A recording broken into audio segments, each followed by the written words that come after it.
প্রিয় দর্শক, সান্ডা নিয়ে আমাদের দেশ এখন তোলপাড়। সান্ডা মূলত একটি সরীসৃপ জাতীয় প্রাণী। এটার আরবি নাম হচ্ছে দব, যা আরবের মরুভূমিতে পাওয়া যায়। আরবের সেই প্রাচীনকাল থেকেই মানুষের মাঝে এই ধারণা ছিল যে সান্ডা খেলে মানুষের পুরুষত্ব বৃদ্ধি পায়, বিভিন্ন রোগ নিরাময় হয়ে থাকে। সান্ডা খাওয়া যাবে কি যাবে না এই নিয়ে ওলামায়ে কেরামের মাঝে মতভেদ রয়েছে।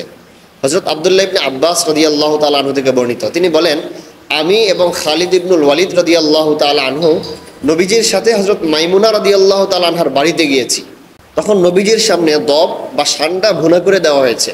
আল্লাহ নবী যখন খাবারটা নিবেন, সে সময় বাড়িতে উপস্থিত থাকা একজন বললেন যে, তোমরা নবীকে জানাও নবীজি কি খেতে যাচ্ছেন। তখন বলা হলো, ইয়া রাসূলুল্লাহ, এটা হচ্ছে দব। সাথে সাথেই আল্লাহ নবী সাল্লাল্লাহু আলাইহি ওয়াসাল্লাম খাবার থেকে হাত গুটিয়ে নিলেন। তখন নবীজি বললেন, এটা আমি খাই না, এটা তোমরা খাও, এটা আমার রুচিতে বাধে না। আব্দুল্লাহ ইবনে আব্বাস রাদিয়াল্লাহু তাআলা আনহু বলেন, ইয়া রাসূলুল্লাহ, এটি কি হারাম? আল্লাহ নবী বললেন, না, এটি হারাম না, বরং আমি খাই না আমার অরুচির কারণে, তোমরা এটা খেতে পারো।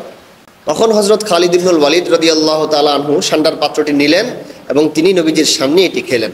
অর্থাৎ অরুচির কারণে আল্লাহ নবী খেলেন না, কিন্তু নবীর সামনেই তার সাহাবীগণ এটি খেয়েছেন। এই বিষয়কে কেন্দ্র করেই সান্ডার গোশত খাওয়া যাবে কি যাবে না তা নিয়ে ওলামায়ে কেরামের মাঝে মতভেদ রয়েছে। হানাফি মাযহাবের মত হলো সান্ডার গোশত খাওয়া যাবে না। হানাফি ওলামায়ে কেরামগণ বলেন, এই হাদিসটি ইসলামের প্রথম যুগের ঘটনা এবং ওয়ুহাররিমু আলাইহিমুল খাবাইস এই আয়াত নাজিল হওয়ার পর এই জাতীয় সান্ডার গোশত খাওয়া নাজায়েজ হয়ে গিয়েছে। অন্যদিকে শাফিঈ, মালিকি, হাম্বলি এরা সকলেই সান্ডার গোশত খাওয়ার পক্ষে মতামত দিয়েছেন।